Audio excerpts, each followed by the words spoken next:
Hey everyone, and welcome to my BNB Glow channel.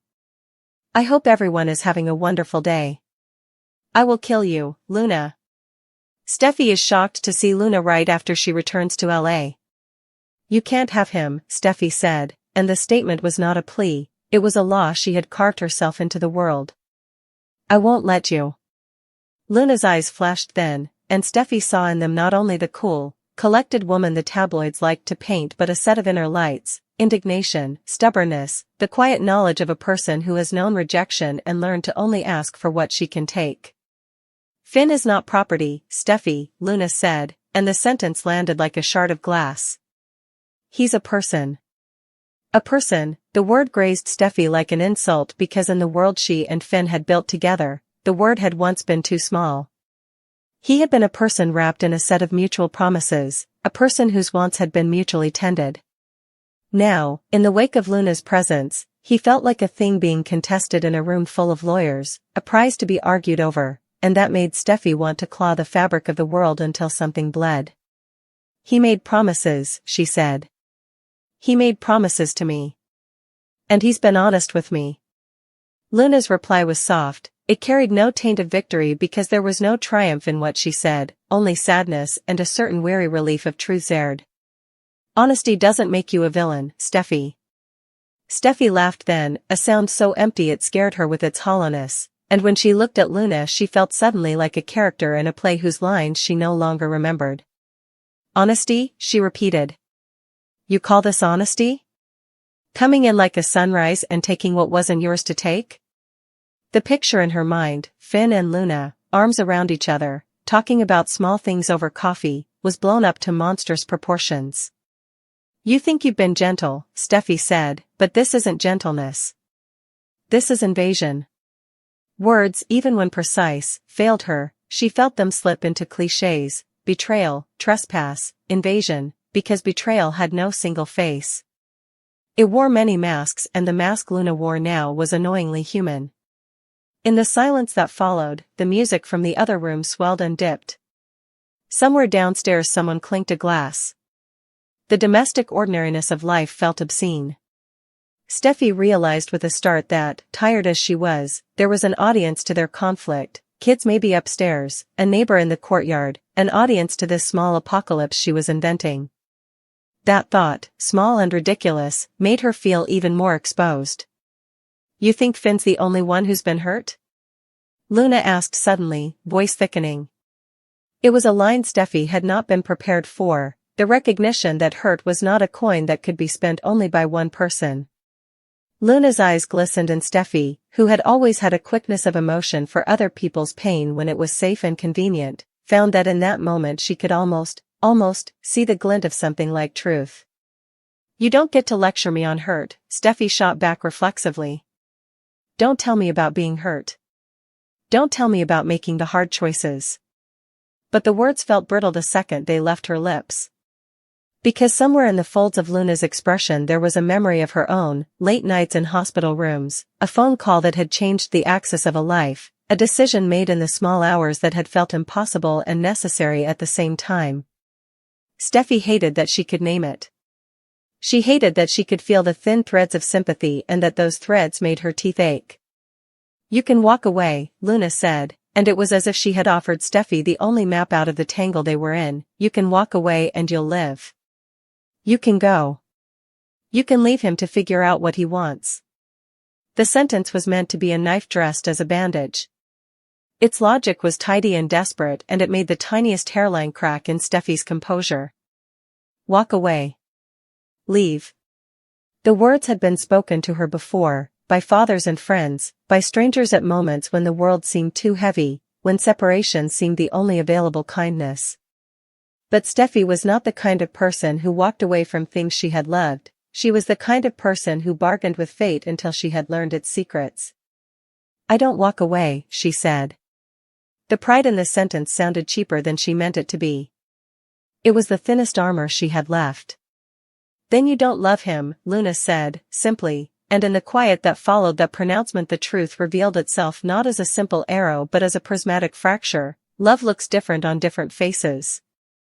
On Steffy's it had always been something like possession and duty braided together. on Luna's. Perhaps it was something else, softer, more merciful, or perhaps simply more willing to accept the messy humanity of change.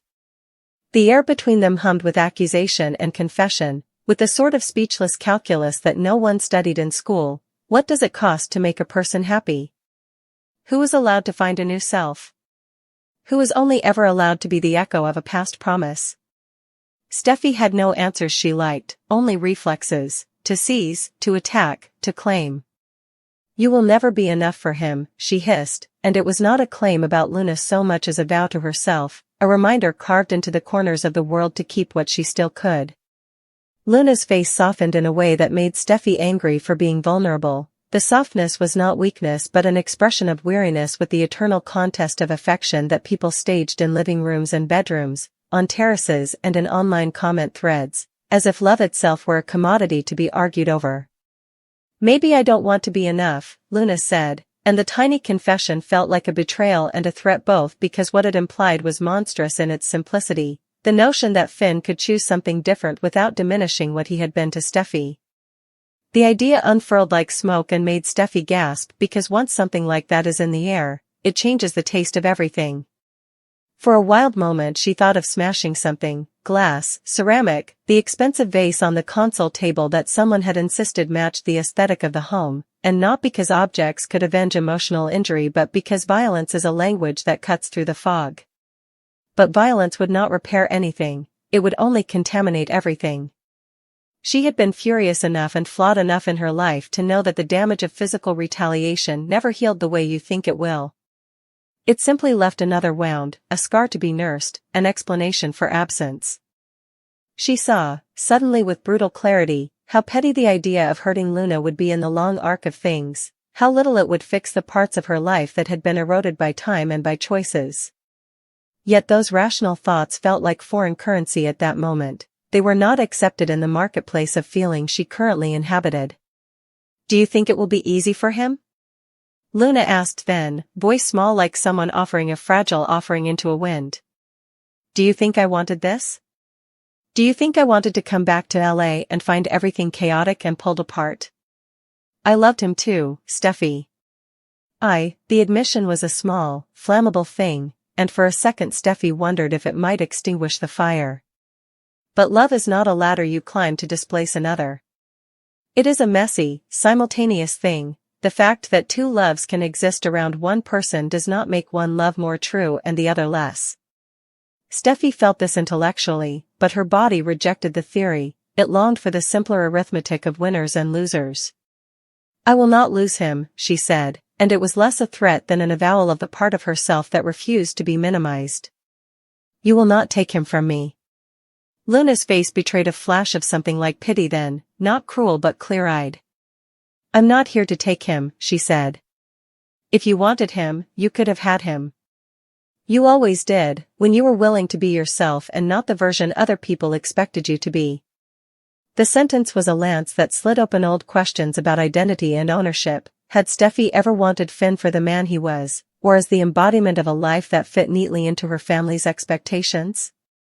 The thought hurt because it contained a grain of truth. In the quiet that enveloped them, Finn's name hovered like a promise teased out of context, no longer a guarantee but a question whose answer had been postponed for far too long. Steffi felt, impossibly, both smaller and sharper than before, like glass at an angle catching the light. She had led armies in her head and won battles of wills, now she felt as if she were playing checkers in a room of chess players, every move reactive rather than creative. The thought made her want to scream with an animal ferocity and to sob like a child who had been told the fairy tale was simply a story. She had loved Finn with the ferocity of all-consuming habit, and habit is a treacherous vessel. It looks like love but can turn to ballast when storms come. You don't get to come back into his life and expect nothing to change, Steffi said finally, words softer now but edged with a strange nobility. You both made choices. We all did. But I will fight for what I have left. I will fight for him. Luna's eyes glimmered wetly now, not quite tears, but close enough to suggest the human cost of their entanglement. So will he, she said. He will fight for himself, Steffi. You have to let him. The sentence, innocuous, rational, landed like a pebble causing ripples in a pond of coal-black water. Let him. The idea of letting hurt like a slow poison because of someone else's claim was unbearable. Yet the demand for autonomy was also the only respectful thing one could ask of another person. Steffi felt the moral paradox twist inside of her like a hand in a glove trying to find purchase. I can't let him go, she whispered, then louder, clearer, I won't. Luna raised both hands a little, not in surrender but as if to indicate that she had no interest in escalation. I don't want to make enemies of you, she said, and in the tone there was a sincere plea. I only want the truth. The truth. The word shone in the air between them, luminous and terrible. For a heartbeat time slowed into molten clarity, and Steffi thought of all the truths that had been deferred, disguised, and negotiated around, the truth of their love, the truth of Finn's wandering heart, the truth that sometimes endings are also beginnings, and sometimes beginnings are the fallout of endings. Her chest ached with the weight of it. She felt like someone standing at the edge of a sea, watching the tide decide which parts of the shore it will keep and which it will take. Then tell me your truth, she demanded finally, voice hoarse from the effort of sounding like herself. Tell me everything. Right now. Luna's shoulders dropped minutely as if Steffi's demand relieved her of a burden. I didn't plan on coming back for you, she began, and the words she spoke next were not a polished argument but a raw, fumbling confession. She had not intended to hurt anyone, she had been scared and alone, she had found comfort in someone who listened, she had not anticipated the collision of worlds. She spoke of small things, late-night texts, conversations about fear and future, the way Finn had said her name differently when he was softened by sleep, and of large things, the moral weight of staying versus the terror of losing herself in the waiting room of someone else's life. As Luna spoke, Steffi listened and something curious happened. The fire inside her did not die, but it shifted. It became less of a consuming blaze and more of a furnace that forged understanding from the raw ore of betrayal. Understanding did not mean forgiveness, it meant comprehension, and comprehension is often the first step toward an action you can live with. When Luna finished, there was a hush like the settling of dust. The chandelier threw spears of light across the floor and onto Luna's shoes, bathing them in an almost sacramental glow. Steffi felt exhausted, like the last soldier in a long war who finally lowers his weapon because there is no one left to fight, and yet the lowering feels not like surrender but like the end of an era.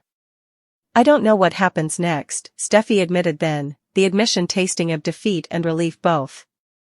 I don't know if I can trust him yet. I don't know if I can trust myself. Luna nodded. Neither do I, she said simply, and there was honesty there that had not been present when the two of them first stood at opposite ends of an emotional battlefield. Outside, somewhere in the city that never truly slept, a horn blared and then receded, a small, mundane sound that carried on with its life as if nothing monumental had just occurred in a quiet foyer 2 floors above. Steffi looked at Luna one last time and felt every version of the woman, rival, interloper, fellow traveler, converge into a single, complicated human being.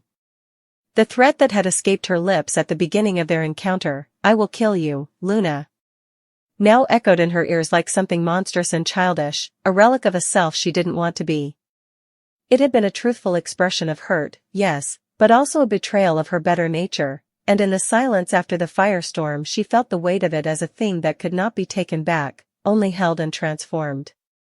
Don't ever put me in a position like this again, she said finally, softer than before but no less fierce, the sentence an ultimatum and a boundary all at once. Luna looked at her, an expression plain and weary, and nodded. I won't, she promised. And in that small exchange, as they stood on opposite sides of a wound that would take time to scar, the world resumed its motion, stubbornly indifferent, and in that motion the first, tentative outlines of something new began to be sketched, if not a reconciliation, then at least a future in which all of them might still find a way to be whole, or at least whole enough to wake up each day and try. Finn faces Luna, Deke and Hope reconnect. The bold and the beautiful recap is in for Tuesday, October 7th, 2025. In today's episode, John Finn Finnegan faces Luna Nozawa. Meanwhile, Deke Sharp reconnects with Hope Logan. Keep reading and let's talk about what is coming up in the CBS soap opera. Ridge Forrester and Taylor Hayes fret. At Forrester Creations, Ridge Forrester and Taylor Hayes debate about Lee Finnegan. Why would she risk everything for Luna? If she is pregnant, Spencer will be tied to that killer forever. They debate about how Finn will react to the news. Finn's shock. At the hospital, Finn is in shock as he realizes Luna is alive. The girl explains that Lee saved her life, just like she did with Finn. This is a miracle, she proclaims. Finn's jaw drops. Luna wants him to open up that big heart of his and accept her. Finn finally manages to speak. He can't believe this. Luna hopes he's happy she's still alive. Besides, he's going to be a grandfather. Finn is baffled and confused. Luna claims she's going to give her child a stable life, everything she never had. Finn reminds her stability will be hard if she's in prison. That is when Luna says that she's pregnant with a Spencer baby. Electra Forrester's reality check. Even though Electra Forrester loves Will, they can't ignore the fact that Luna could be carrying his child. Will hopes Luna is lying. Will continues apologizing. Electra knows he was a victim too, but she can't have a life where her boyfriend is expecting a child with another woman. Will begs her not to let Luna win. They can beat her. They can still have a future together. Deke Sharp's deception. Hope takes notes as she watches the models in the showroom. Deke comes in and the two share a warm hug. Hope asks him for advice about her line. Hope asks if he's seeing anyone. He is, but won't give any details. Deke claims he doesn't kiss and tell, but Hope reminds him that he does. Deke admits he's living with someone, but that's all she can get out of him. Deke changes the topic back to HFTF. The young man suggests she go with Urban Chic after everything she's gone through this year. Hope agrees, and admits that she's really impressed by him.